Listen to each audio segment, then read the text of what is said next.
Ladies and gentlemen, this is the main event of the evening. Hold one, Andre. You're not good at this. Get out. Let me tell you a personal story about Vince McMahon. You just made the list. Oh my God! Sorry, no speak English. Dummy. Goodbye and good night. Hold two, on bar. It's still real to me, damn it! Dummy. This is the worst town I've ever been in. Hold three, Lamas covered, three-handle family credential. Mamma mia! And now, Unchained.media presents the B Plus Podcast with your host, GregUnchained. It's me, Austin! It was me all along, Austin! number four, armbar. I will never retire! I still got 200 more. I got 200 more holes to list. All right, fellow B Plus players, welcome to the B Plus Podcast. I'm your host, GregUnchained. Today is Saturday. You know what that means. It's time for the view from the WWE Universe. So joining me, of course, our good friend CJ. How are you, CJ? I'm very good, mate. Yourself? Yeah, I'm well. I'm feeling a lot better this week. I went out today. I took the kids out to Flip Out. I actually had some time to myself today. Took the kids out to Flip Out, and I decided to attempt a backflip. I saw that. Well done. Yeah. That was my first try too. Like I spent the entire hour, like at Flip Out, how it works. You got to pay by the hour. Yeah. And I spent the entire hour just working up the balls to actually do it. And like practicing, like going down onto your back and then going over. Like I was doing that for a while. And then I was like, you know what? I'm just going to fucking do it. Like I'm not going to try a backflip. I'm just going to try a moonsault. I feel like I can, it's only half a backflip. I feel like I can do it. And I did it the first try. I didn't even need my hands. I was quite impressed with myself because I'm an old man at this point. A good way as well, the way that I learned is trying to get a bit of spring from your knees, like landing on your knees and doing your flip from there. I have no idea what you mean.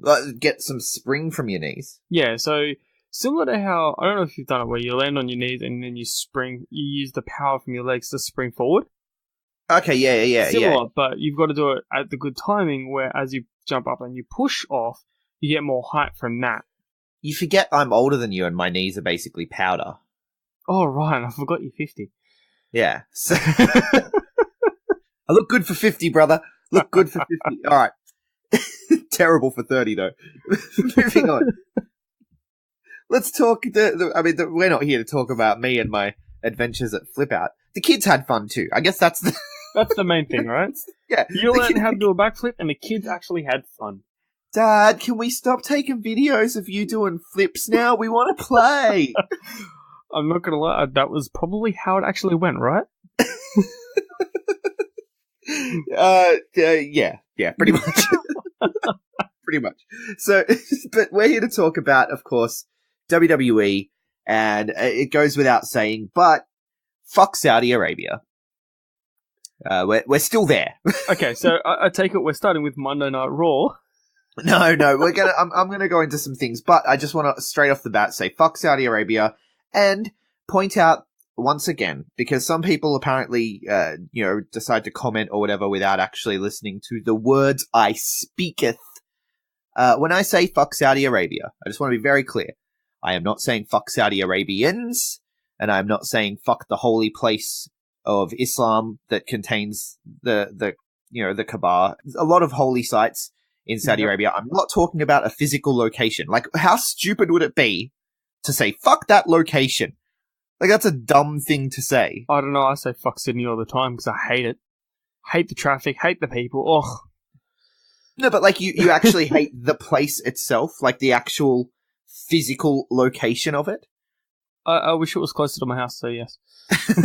There's other elements, right? When I say fuck Saudi Arabia, what I am talking about are the ruling class, the elite, the royal family, the people in charge, the people that are oppressing their people, the people that are, killing journalists, that are anti-free speech, that are anti-freedom, all together. I'm a freedom guy, and they're very anti-freedom. And I say that, look, how would it be controversial if I said, fuck communism?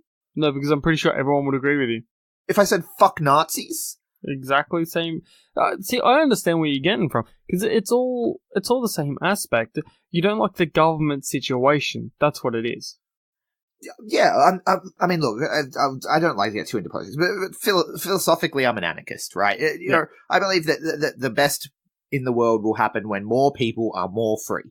But, when I say, I just want to make it very clear, when I say fuck Saudi Arabia, I'm not talking about Saudi Arabians, except for the specific ones that are in control. And I'm not talking about the place, okay? I actually have a great respect for the Islamic faith. Not for fucking ISIS or anything, but that's not really Islam, is it? So I don't know. I had a few people, with words to say and stuff, and I'm like, well, if you just so you know, right? Just listen to the podcast, guys. You'll understand. Yeah, just give it a listen. And what I'm actually saying is pretty fucking clear. Just fuck Saudi Arabia. Moving on. Let's talk about the good stuff, the stuff that you don't watch because you are a Saudi Arabian. And oh, dude! Oh, that's hot water. Wow. Well, you hate the women, though, is my point. No, don't even start that. I'm going to keep doing it until you actually watch. When you finally catch up with the Mae Young Classic, I will stop telling you hate the women. But the Mae Young Classic was on this week. It was a pretty good episode. I felt like it was a bit rushed because they put all 4 of the quarterfinals matches into this one episode. And I felt like you really could have done this in 2 episodes and given the matches a little bit more time. But, it is what it is. Meiko Satomura gets a win over Lacey Lane. Michael Cole says it the best. Lacey Lane is an absolute star. She's eliminated now, but she looked $1 million throughout the entire tournament, and Meiko Satomura did a real good job with her, making her look like absolute money. Then we get Io Shirai defeating Deonna Purrazzo. Pretty much every match on this, you expect the winner, except for the next one, which I expected only because I knew the news, of course. So Rhea Ripley defeats Tegan Nox. This is the one where the injury happened. This was a referee stoppage. It was heartbreaking. I actually legitimately cried. Oh, I can understand that when I saw footage of it when it actually happened. It was a couple of weeks back when I did message you about it. And yeah, watching the footage actually happen and seeing the reactions of people that are around it, it's kind of heartbreaking to see that someone's career could potentially end with this. Yeah, well, I mean, as wrestling fans, we can kind of tell when something isn't right. Yeah. And the second she hit the suicide, and I mean, again, going in, I knew that something was going to happen, so maybe I was pre-programmed to expect it, but she hit a suicide dive. It was the first move out the gate. She hits a suicide dive out of the ring, and she landed a bit funny on her knee on the ramp. But she got up, she insists that she can continue, the ref checks her out, and she's like, no, I can continue, but she's limping. And so the trainer comes out, but the match continues. Rhea Ripley does a real good job of she hits a few power moves, but stays very clear of the legs. Tegan Nox fires up, hits a series of chops and then gets taken down with a drop kick. And when she gets taken down on the drop kick, she immediately rolls to the side of the ring where the trainer is, and the ref throws up the X, right? Yep. And the entire crowd just falls completely silent. And that's the killer for me, because the crowd falls completely silent. And of course, we know the Tegan Nox story. She was meant to do the first Mae Young Classic at the end. Exactly right. She's here and she's slated to go to the semifinals, obviously, but this happens. And she very clearly says to the trainer, I can't do this again. Yeah. And she's crying. And it was just fucking heartbreaking, man. From what I've actually read online as well, a lot of reports are saying that she was actually supposed to go on and not main event at Evolution, but have the final at Evolution. Apparently she was supposed to go all the way. Yeah, I wouldn't be surprised. I know they did have to call an audible, and Rhea Ripley did really well with what she had to do. So I'm excited to see Rhea Ripley in the semifinals. But it's one of those things. It was a really, really heartbreaking moment. I legitimately shed tears. It was hard to watch. And then poor Toni Storm and Mia Yim have to come out and sort of get your attention back, and they had their main event match. Toni Storm continues on to the semis. So very excited. I was, short on time, so I didn't stick around for all the chatty bit after where they say who's facing who next week. But next week we have the semifinals, which will consist of some lineup of Meiko Satomura, Io Shirai, Rhea Ripley, and Toni Storm. Fair enough. Yeah. Not that you care. Not that you care. I'll watch the final at least. Not that you care because you hate the women's. Mate. No, look, to be fair, I watched 10 hours of WWE this week so that we could do this podcast.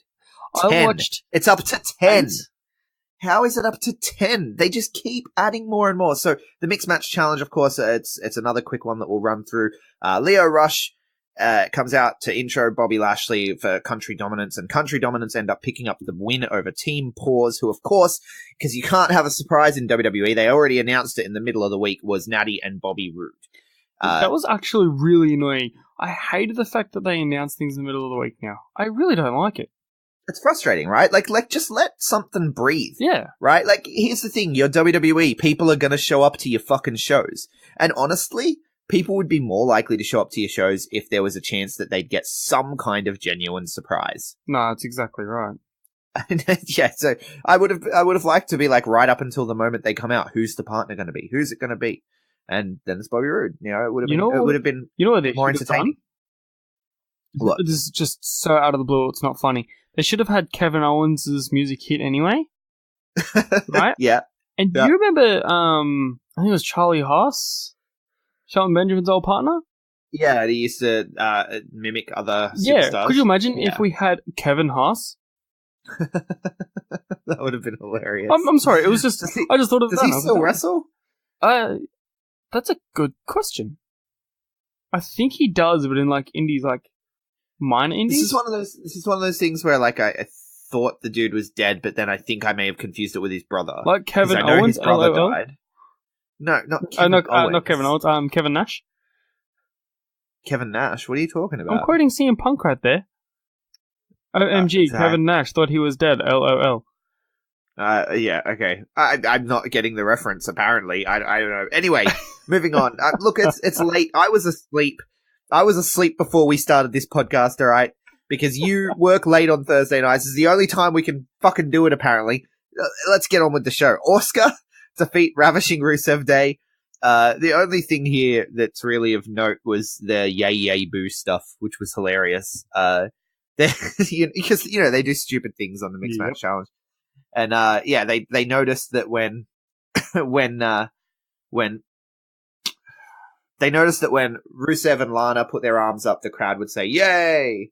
And then Asuka would put her hands up and the crowd would say, yay! And then Miz would put his hands up and the crowd would just go, boo! It was just really funny to see. They did it for like a solid minute. They're just going, yay, yay, boo, yay, yay, boo. I love like when you can manipulate a crowd like that. Like, yeah. On one hand, I'm like, that crowd look like they're having so much fun, but then on the other hand, I'm like, that crowd are idiots. Like, they're playing you for fools. They've got you doing exactly what they want you to do. That's pretty much it. It's amazing. I love wrestling. All right, let's talk about Monday Night Raw, Tuesday Night SmackDown, SmackDown 1000. Wow, can't wait to get to that. But yes. let's start with Raw. What are the biggest? We don't need to break down the entire card as we do. We just talk about the talking points. What are the biggest talking points for you coming out of Raw? Well, for me, the biggest things were we have new entrants into the World Cup. So we have Seth Rollins has advanced into the World Cup, and so did Dolph Ziggler. Yeah. Well, the World Cup. All right. So the World Cup is taking place in Saudi Arabia at the Crown Jewel. Which, yes. By the way, did you notice that all throughout Raw and SmackDown they never said Saudi Arabia? Yep. Which leads me to think there is a potential for them to, if the government's, it's only going to happen if the government step in. Yeah. And Trump's not going to step in. Trump's not going to stop them. But if the government step in and tell them you can't do it, I reckon there's a chance that it ends up being shifted a couple of days and done in the UK. See, UK would probably be a better way to do it. But because Crown Jewel, right? Like, it's the same thing. You could use it in similar to where they record NXT UK, a similar area. Yeah, Just get the Duchess of Queensberry on the phone and have her come out and just throw a Duchess of Queensberry rules match in there as well, and we'll be good. You remember that, right? William Regal? It was amazing. Yeah, it was amazing. But no, so this World Cup, it's not feeling very fucking worldly, is it? No, that's exactly right. Like, okay, so I'm going to go on a rant here for a second. Yeah. I have said time and time again to multiple people that this is not a World Cup. Like, I have been hearing so many times that, oh, this is a World Cup, this is a World Cup. And I'm like, no, it's not a World Cup. I've constantly told friends that it's actually not a World Cup. Because so far, all of the competitors, apart from Rey Mysterio, are freaking American. Yeah. Yeah, like, okay, so I'm gonna include some SmackDown spoilers here, but we've got John Cena, Kurt Angle, Jeff Hardy, Randy Orton, Seth Rollins, Dolph Ziggler, The Miz, and Rey Mysterio, who is from California, but I guess you could class him as Mexico. Yeah. So you've got America, and Mexico. Oh, Latin American. But, like, when you look at the people they have on their roster, you know, they've got people. They've got like the most deep roster in terms of like worldwide talent. They have people from China. They have people from Japan. They have people from everywhere. Like hell, exactly right. Look, you know what? This fucking Saudi prince loves the early 2000s so much. Clearly, have a look at who's in. No, here. well, that's exactly right. If he loves that so much, why don't you at least put fucking the Great Khali in there for India? You know. So. Get this right, we're going into fantasy booking. This is a picture that I've actually seen circulating on the internet. I've sent this to you previously. I have personally believed that this World Cup should have its own pay-per-view and its own build similar to King of the Ring. Yeah. Right? Yeah, give it like a Mae Young Classic show. That's exactly for right. a real World Cup. Yeah. Fucking A. So this picture that I've got in front of me at the moment, I want to get your opinion on this while we are talking. So there's a few competitors. I'm only going to name a few because there is a fair few people on here. So, let's go to the B+ World Cup, and you know what? I'm going to start this on the page. Guys, we'll put a link in the description down below. We're going to start our first poll as well. Yeah, let's do it. Let's do a poll. Let's nominate, let's pick amongst the B+ stuff, what we'll do is we'll pick a country each week. Yep. And we'll put in 2 people from that country. Yep. That are under WWE contract, right? Any stage of that contract too. So it could even be NXT developmental. Yeah, absolutely. So for Australia, say we'll do Australia first. We would talk probably. I mean, you got to put Buddy Murphy, of course, in there, and we'll put him up against who else should we throw in there? One of the boys from the Mighty. Yeah, one of the Mighty Boys, or you could go Travis Banks, right? New Zealand. Okay, yeah. He does Oceanic. UK work, right? So we'll go for the first week's poll. We'll put Travis Banks versus Buddy Murphy. Who would you have representing Australia in the real WWE World Cup? And let's fucking do it. Let's run our own World Cup on Facebook. Why not? Done. Let's do it.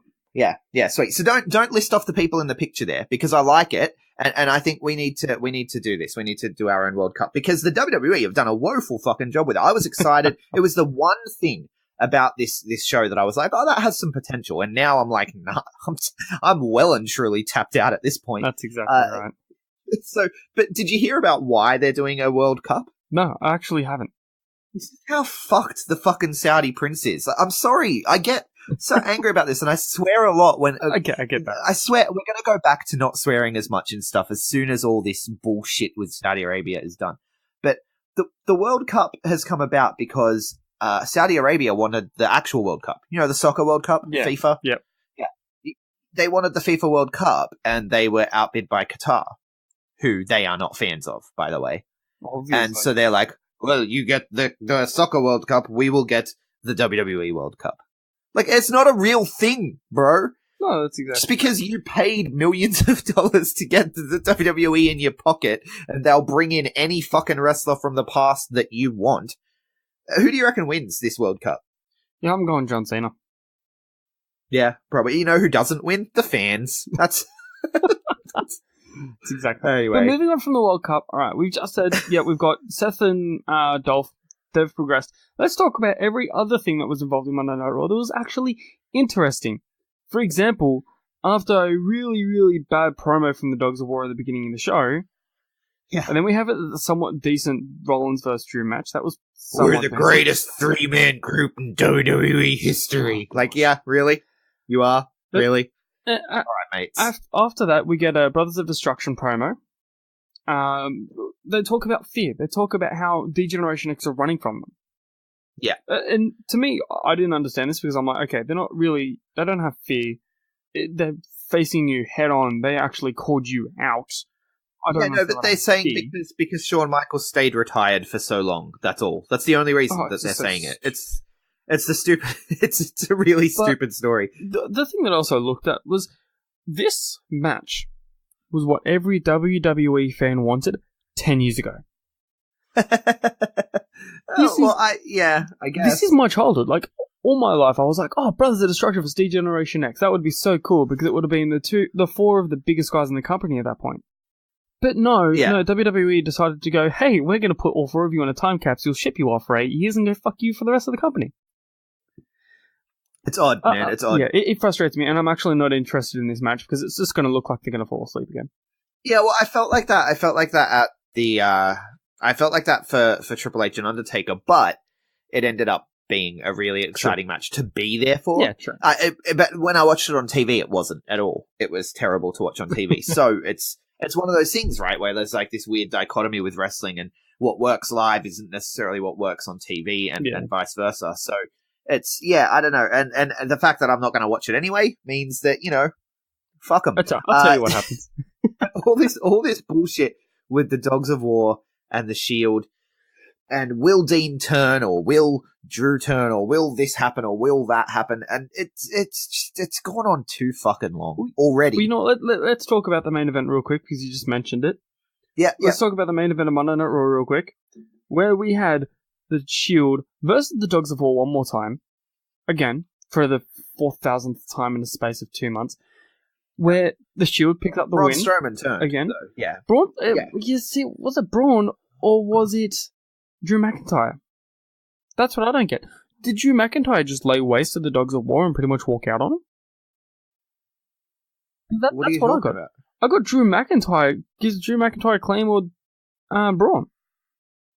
Yeah, but that was after Braun came in and attacked Dolph because he told him. I told you, the week because he got pinned, and if he fucked up, he was gonna attack. So Braun Strowman attacked, and then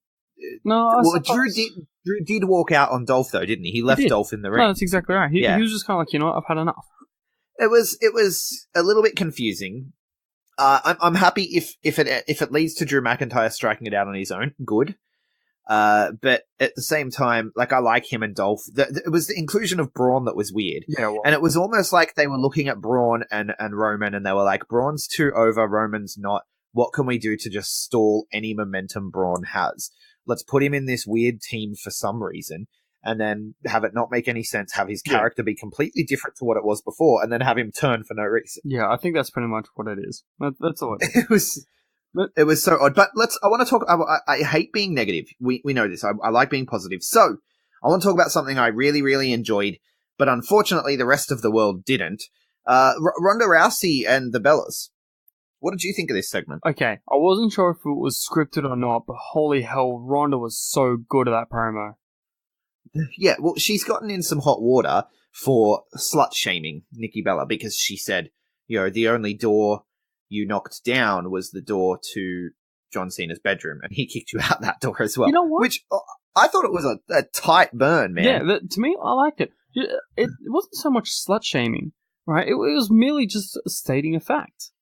Like, I'm not saying this in a bad way at all. By any means, I have the utmost respect for the Bellas. They've done so much for this industry. But Ronda Rousey killed them with this promo. Because it was literally everything that every fan was saying 2 years ago.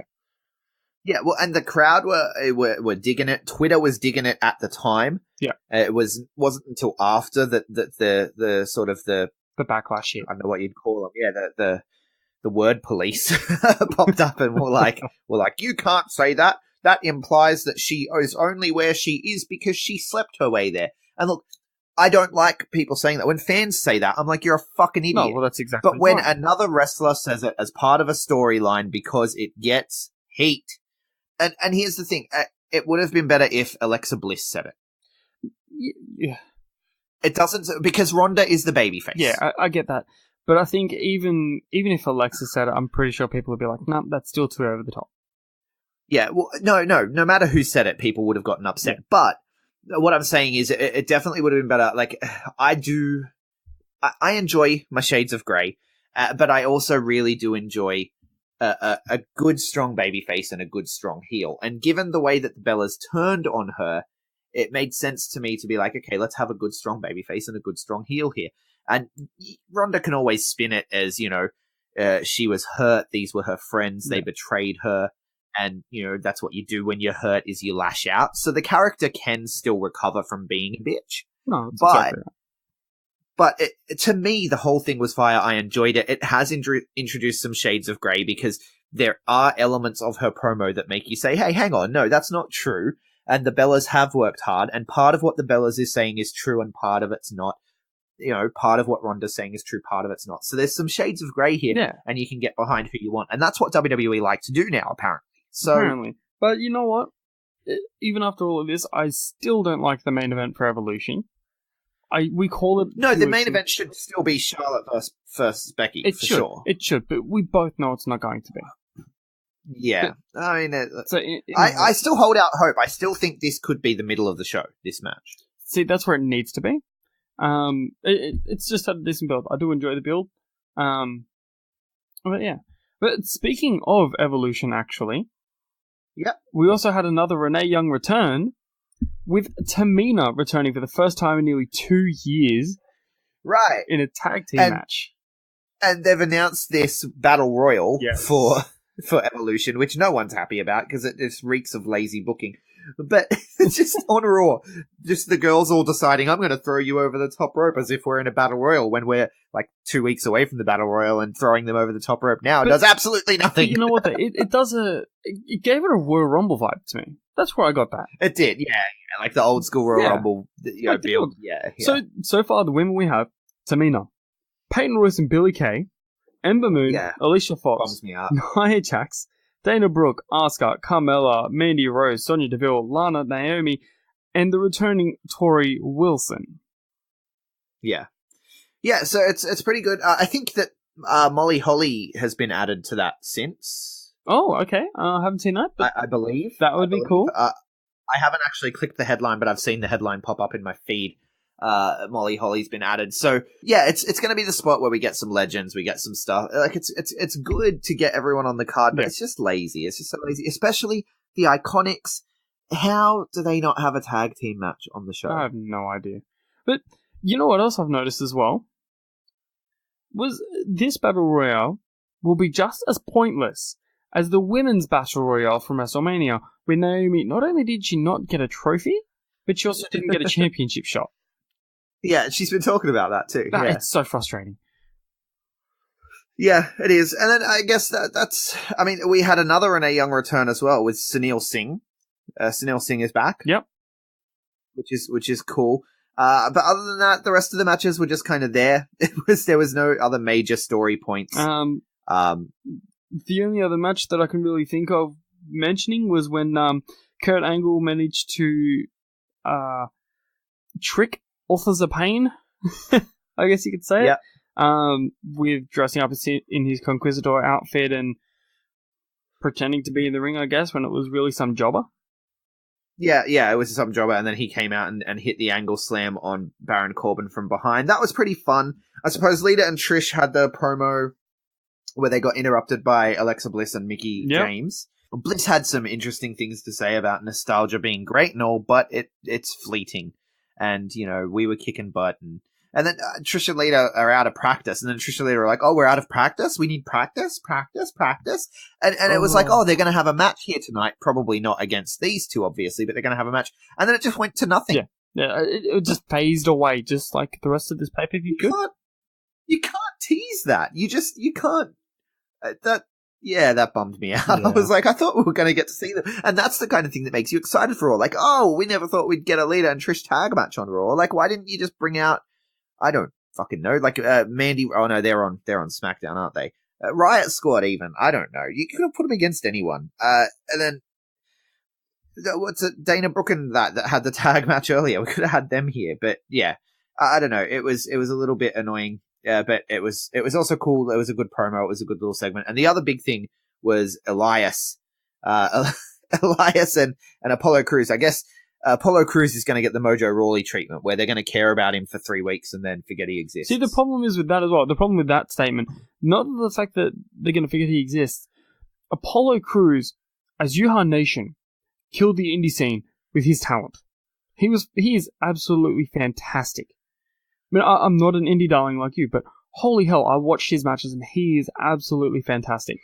They need to utilize him on Raw or help him cut a couple of pounds and throw him to 205 because he'd thrive there. Oh, he would kill it on 205 Live. I think that he's... I don't know. That WWE have killed it for me. Like, I was excited about him coming in. And I know not every guy can be the guy, and he's still making his money and, doing his thing, and it's great. But, I do feel like he had more potential. I'd like to see more guys going down to NXT and even to NXT UK, even if they don't have the UK heritage. I mean, for some reason, WWE think that Australians are from the UK. No. See, I can see where they're coming from, though, because we're part of the Commonwealth nation. I think the Commonwealth, right? I think all it has to be is you have to be part of the Commonwealth nation to be on that show. Yeah, well, I think that, it would be nice to see more people move around a little, but especially some of those guys like I mean, even like a Kurt Hawkins, it'd be nice to see him go elsewhere to continue his losing streak. You know what I mean? I think it'd be really fun. But that does it for Raw. Nothing else really stands out to me from Raw. Promotional consideration paid for by the following. 100 episodes. We made it. We made it to 100 episodes. And what better way to celebrate than by sharing Threadbox with all the B+ players across Australia. Threadbox is a subscription service for men that brings you a personalized shopping and stylist experience for any budget. You get direct email access to a personalized stylist who builds out a style profile for you and sends you all the clothes you need. So if you need singlets this month, you're going to get singlets. If you need belts this month, you're going to get belts. You let them know and they're going to send that out to you. There are multiple packages available and you always get more worth than you pay for because Threadbox know all the best brands. CJ and I both got deliveries this month, and amongst our new threads were KSCY, Offends, Cheap Monday, NXP, and more. So you can check out our unboxing videos on the Facebook page, or if you go to threadbox.com.au, you can check out past packages that they've sent out there.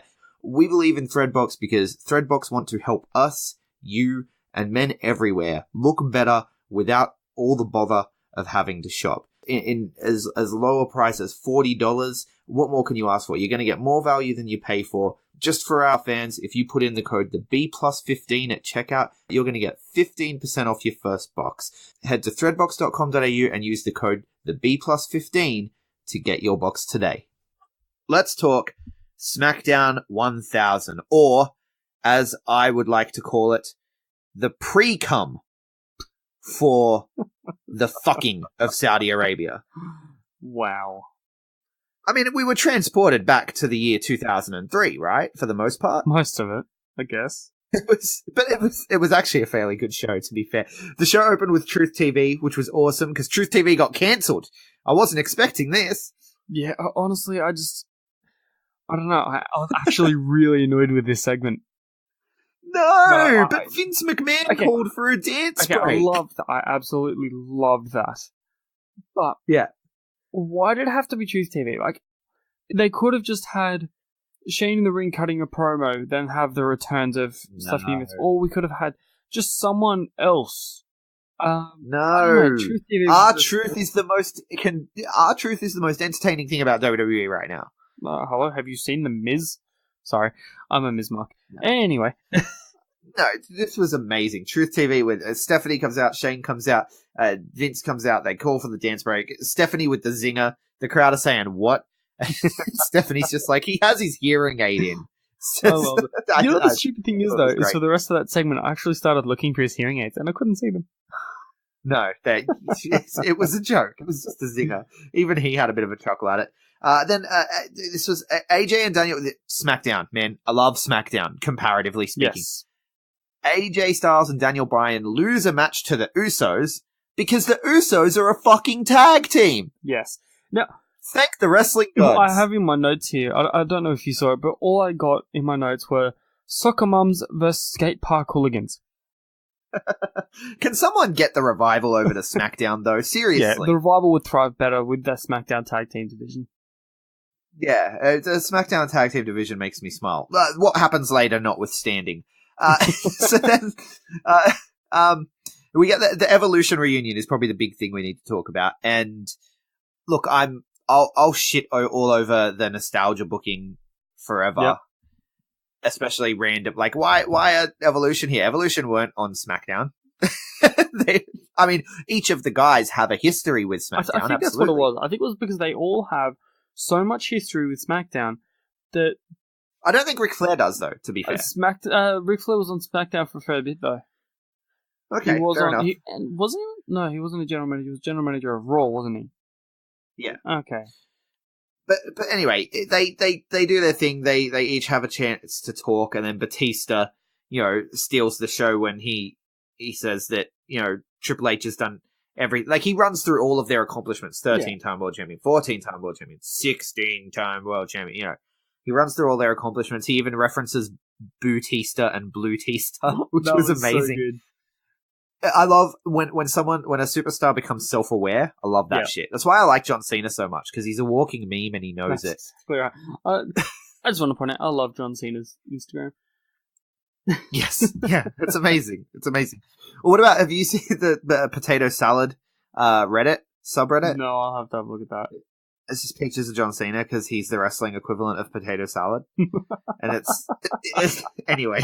It's hilarious. And John Cena's aware of this, and he's made jokes about it. It's great.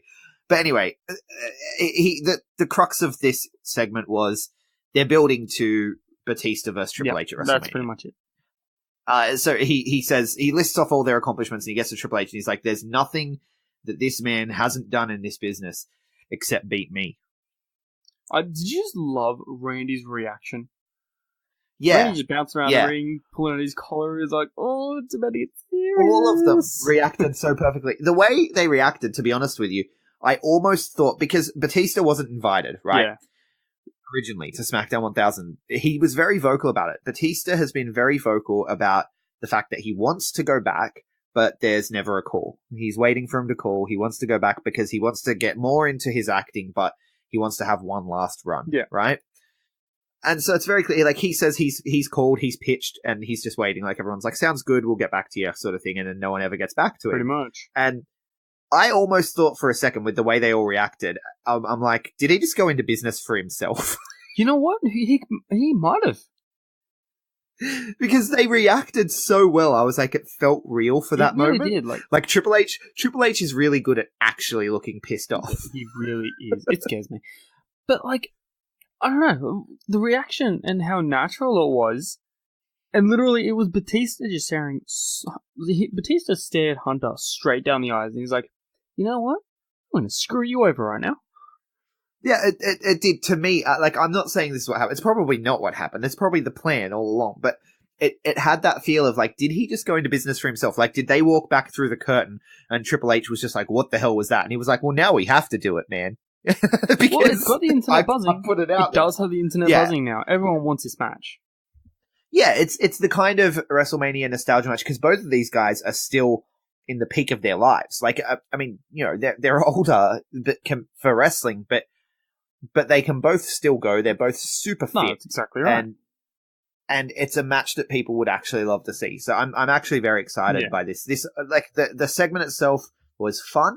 It was odd. Like, they had no reason to be there, but what it built to looks pretty cool. And then after that, we had a random Kurt Angle appearance on commentary. Yeah, what was that about? Because the World Cup. Again, like I said, this whole thing was pre-cum for Saudi Arabia. Much. It's because, Rey Mysterio's here.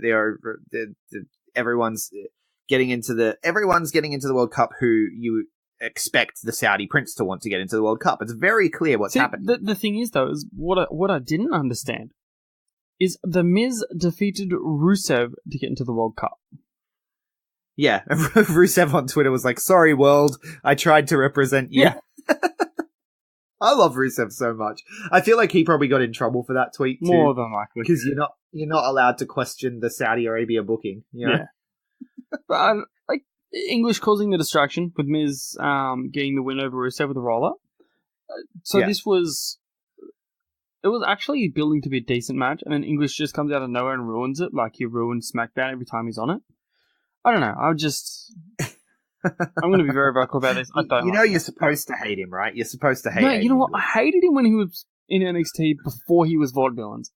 I hated him when he hit the main roster. I've hated him now. I just don't like him as a person. Yeah, you don't know him as a person. Okay, let's put this in another way. You hate him as a performer. I hate him as a performer and in WWE in general. His character just... Well, I disagree.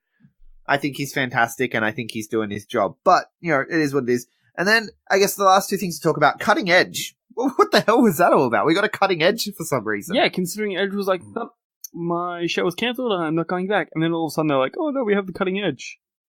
I didn't get that either. Becky Lynch tells him to get out of her ring and not hurt his neck again on the way out. Oh, I love that. It's like, because he said that basically she made a bad choice with leaving Becky behind and stuff, and she's going to end up lying in bed at night not liking who she is. And she was like, "You're right. I'm not going to like myself. I love myself. Get out of my ring." She's such a badass. You know what though? Edge put it perfectly. She is the female version of Edge at the moment. You think about it. No, I don't see it. Well, I don't see it. So the way that Edge put it was how I realized it afterwards.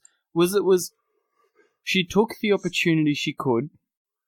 She's pushed everyone aside to make sure that she becomes world champion, which is what Edge did. He pushed Lita aside and became world champion. He pushed Vicky Guerrero aside and became world champion. You know who the female version of Edge is? If we're going to talk like that, which we never should, it's stupid. But female version of Edge was Carmella with James Ellsworth. All they needed was a live sex celebration. Oh, yeah, mate. good point. Good. Carmella is way more Edge. And I expect Mella to eventually have a talk show of her own, spinning off Truth TV. We could call it Money Talks or something like that, Yes! But it's like, instead of Money as if Talks, she's not going to have a talk show. Mella Talks. Mella Talks. I like yeah. that. I like that. Because Mella talks and bullshit walks. I know. I think that she would be a better. Becky Lynch is no. I don't see the Edge comparisons at all. And the final thing to talk about with SmackDown, other than Undertaker coming out at the end of the show with Rey Mysterio still in the ring for no apparent reason, literally only there to plug Crown Jewel. That's all it was, and it's shit. Said the same thing he said in the promo the night before. Yeah. I got 3 words for DX. Rest in peace. Okay, cool. You said that, buddy. Yeah, pretty much. Go away. But no, the main thing to talk about, of course, New Day versus The Bar. Oh, yes. Another one of those things that should have happened on the pay-per-view in Melbourne.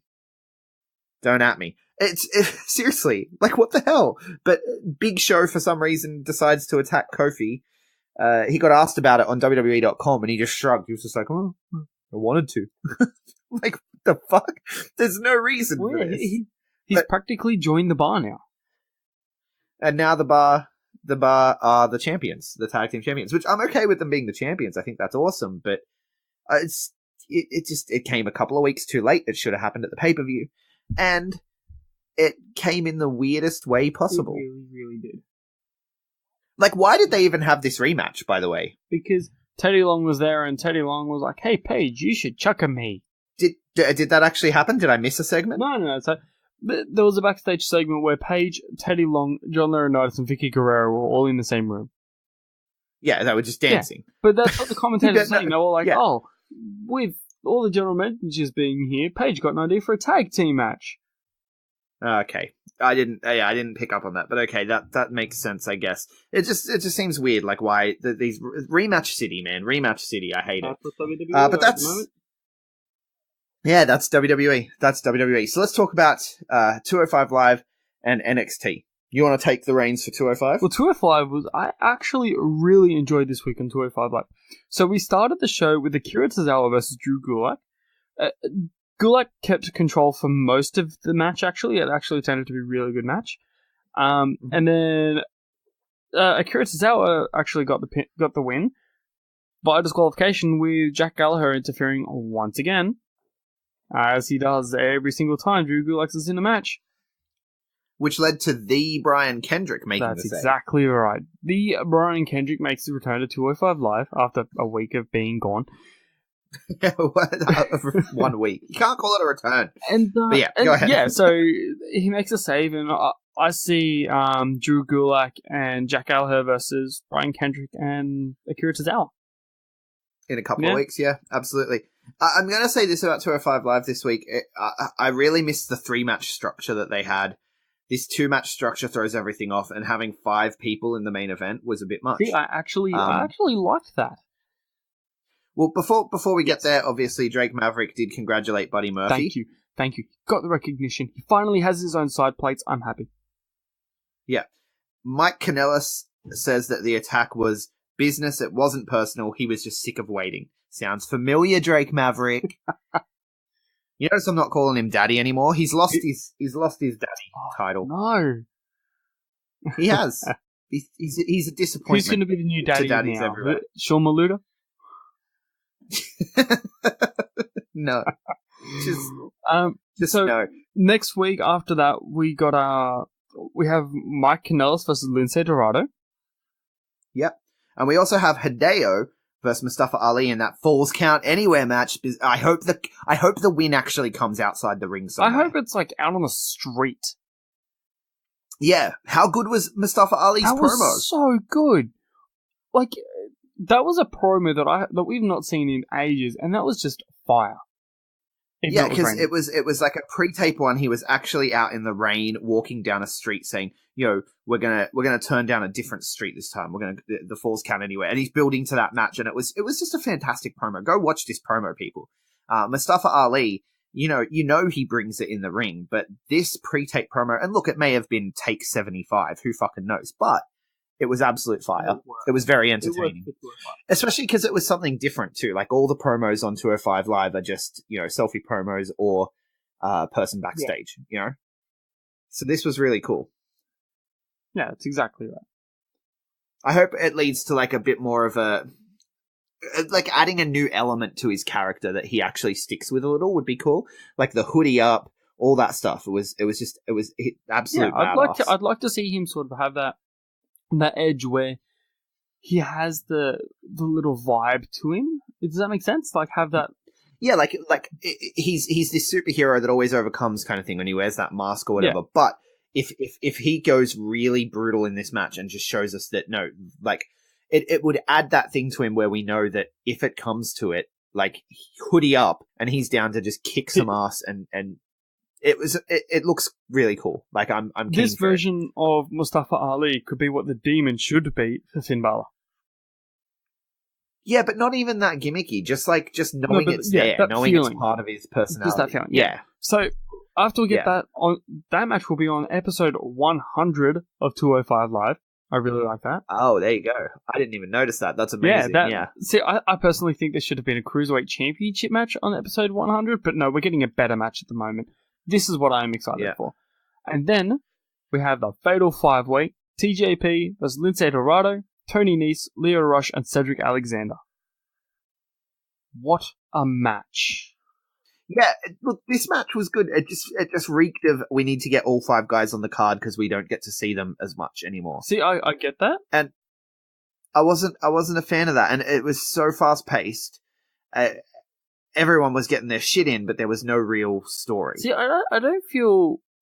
In Fatal 5, like, say for example, Fatal 4-Way, Fatal 5-Way matches, over the top Royal, there doesn't need to be stories. To me, that's fair. I mean, Money in the Bank is just a spot fest, but... To me, this was just 5 guys attacking each other with everything they had. And it was Cruiserweight perfection. Yeah. It's just not my bag. It's just not my preferred style. It was fun. It was fun. The Tony Nese deadlift powerbomb when he picked up Leo Rush. Threw him over the rope.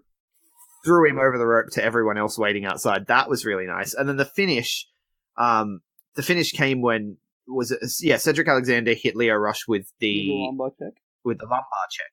And Leo Rush sold it like absolute, like basically what The Rock does for Stone Cold Stunner. Leo Rush does for Cedric Alexander's lumbar check, and I was like, we need to have these two in a WrestleMania match right now. Yeah, I think a match between those two in a singles match would be fantastic. Yeah, absolutely. And but then Tony Nese rolls up Alexander from behind and gets the win. It was amazing. And you know what? You know what else? I just want to point out real quick as well. With this match, not only do we get Tony Nese versus Buddy Murphy, so 16 Reasons Why are going face to face. Yeah. Leo Rush still remains undefeated. You can't steal Bianca Belair's gimmick, man. Yeah, I thought you would have been glad that I at least did it. Yeah, you did it. You did it correctly, except you didn't clap. Oh, well, I did, but I've got people sleeping. I don't want to clap. Yeah, you got to get your clap on, but you can't just steal Bianca Belair's gimmick, my friend. You can't. And look, her undefeated status is in question. Who won that match on NXT? I don't know. They ignored it completely. Let's talk about NXT. Let's go to NXT. So, War Raiders beat Undisputed Era by disqualification when Bobby Fish makes his return after an absolute clustermark. Like, Adam Cole's getting involved, everything's going crazy, and Bobby Fish comes out with the chair. This was a good match. I felt like it never really got going, and then it ended in a schmoz. So, we're going to see more of this in the future. Definitely. Yeah. Then we get, a reminder that Nikki Cross knows. Yeah. There was a lot of just short matches. There was nothing huge until the end. So I'm just going to power through. Shayna Baszler defeats Britt Baker. Really good to see Britt Baker on NXT TV. This one was a referee stoppage with a shoulder injury. Yeah. I don't think it was a shoot injury. I think it was just for the show. Yeah, it was just for the show. Yeah. Then Regal promises that he's going to talk to Nikki Cross after her match tonight. We don't know if that actually happened or not, though. I doubt it. Oni and Lorcan defeat Tian Bing and Rocky in a nice quick squash match for Oni and Lorcan's return. Was this their return? This was their return, wasn't it? No, they've had another squash match recently. I think they had another squash match last week. Yeah, and then the main event was Belair versus Nikki Cross. Really good to see this be the main event. The match was fantastic until... Yeah, it was a really good match. And then the lights go out, and then Aleister Black's music hits. And I'm guessing you already knew this, because you looked at the spoilers about the return. I did not. Yeah, this was the episode where I mentioned that there would be more than one return. Well, who was the other return? Bobby Fish. Oh, Bobby Fish, right. Yeah, of course. So that's the thing, is that it was billed as a double main event, right? One of them opened the show, one of them closed the show, which is fantastic. Yeah. But then to have them both finish in no deep, like in schmoz style where there was no real winner, it's kind of bummy. But, it was still cool. So basically the match never ended. There was never a bell rung. There was never... So is she undefeated? Well, technically it's a no contest, so it comes to a draw. Still technically undefeated because it's not a loss. Okay, but here's my thinking. The bell never rung. The referee and Bianca Belair just disappeared. Yeah.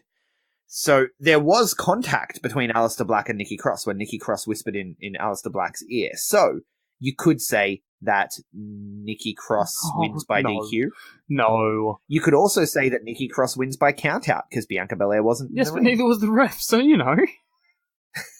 no one to count. So are we saying this is supernatural Undertaker type shenanigans? Yep. Like the lights went out and they disappeared to the other realm. Yes, they disappeared and it went to a no contest. You need to watch Impact Bound for Glory, by the way. I'm just going to go off on a tangent because I watched Bound for Glory and I haven't had anyone to talk to about it yet because we record our Impact Zone podcast tomorrow. So I'm just going to tell you this. Bound for Glory, Ali literally went into a coffin and into the undead realm to save her friend. Oh my God. From a demon. And she came face to face with her own soul but wasn't allowed to save it. It was amazing. Oh, wow. It just sounds like Broken Universe. Oh, it went full Broken Universe. It was amazing. But anyway, that's my little plug. Impact is better at the moment than WWE. So, so eventually what happens, so Aleister Black's sitting in the ring and he beckons Nikki Cross after letting the crowd get their chants out and stuff. He beckons her. The crowd are all going, shh. Oh, that was annoying. Yeah. But then they do go quiet eventually and he just says, tell me. And then she whispers something to him. He gets real pissed off and stands up and she leaves. And that's it. End of the show. Yeah. Unusual. See, I have a very sneaking suspicion I actually know who it is. I don't know if I want to call it or not. I want to make my prediction because given the way he and Nikki interacted, I think Johnny Gargano did it. Yeah, my pick's with Johnny. I've been thinking for a while. I reckon Johnny Gargano did it. And I think Candice was in it. I think Candice was the one who stopped Gargano from going further. No, I think Candice was in it. I think Candice egged him on. Candice, told him, you need to face Ciampa on your own. You need to get this done. He can't be in the equation. He's only going to distract. And she was the voice in his ear. And I think we're going to get a full-blown heel turn from both of them. I think we're going to go real dark with it. And that way we get to see Johnny and Candice take on Aleister Black and Nikki Cross. That is a tag team that I'd like to see. Nikki Cross and Aleister Black. They would have perfect chemistry. Well, he can be the calming influence to her crazy psycho, and she can... I think that it's a good pairing. What it could be like? I'm not saying it could be like exactly like this. But do you remember when... I keep going to call him Doc Gallows, but he's not Doc Gallows in WWE at the moment. Luke Gallows was it Festus, and you had Jesse? Where the bell rang, and Festus would go nuts. I actually see them sort of looking at a similar, not the same, where the bell rings and Nikki goes crazy. I just sort of see how Aleister Black could be the Jesse side of things, where he'd be like, no, you calm. Okay, go get her. Well, he is. He's a very zen... he has that little bit of supernatural vibe, like the dark arts, the magic. He has the tarot cards and stuff. But he has a real zen vibe about him. Like, he's pretty chill until Nikki Cross whispers in his ear, apparently. But I think that they're a really good yin and yang. They are. Which, I mean, since they've been making her crazier, which I've been a vocal opponent of, I think that the crazy doesn't work. But I think that they're a really good yin and yang, and I would like to see that go forward. There is something else to talk about this week. Was it? NXT UK has finally landed on the WWE network. And these were the tapings that were from like July or something, so it's a long time ago. And honestly, it was a little bit disappointing. The match quality was there, obviously, so I'll run through the results. Joe Coffey defeats Mark Andrews in the opener with the discus lariat. He's then joined by his brother. The Coffey brothers beat down Andrews, and Flash Morgan Webster comes out for the save. Right? This was the most exciting story thing that happened on the show. Then Moustache Mountain come out to the ring and they talk about, Triple H said, they just cut a generic promo like, oh, we're from England, eh? Yeah, in it. And then they talk about, Triple H mentioned something about NXT UK Tag Team Championships. What do you think? So just like a little bit of a tease for what's to come. And then Dave Mastiff defeats Sid Scala, quick squash match like you get on NXT. Tony Storm defeats Nina Samuels in another squash match, putting over Tony, but this one was a little bit more of a real match since Nina Samuels is one of their contracted girls. And then the NXT UK title match, Pete Dunne beats Noam Dar, right? And you hear that, you're like, oh, Pete Dunne and Noam Dar. That's going to be fantastic. It only went for about 11 minutes. Yeah, but you see, with those two, 11 minutes can do so well. Yeah, look, Pete Dunne doesn't have bad matches. Like, you're not getting anything bad out of Pete Dunne, but this didn't meet Pete Dunne quality to me. Like, it didn't hit that gear that's, I don't know, it just wasn't the greatest. I felt like for an opening episode, they could have given them 20 minutes, and because Noam Dar and Pete Dunne can put on a Pete Dunne Ricochet level match if they, well, maybe not quite, but not close enough. Like, Noam Dar's pretty good. They could get close, but, it was what it was.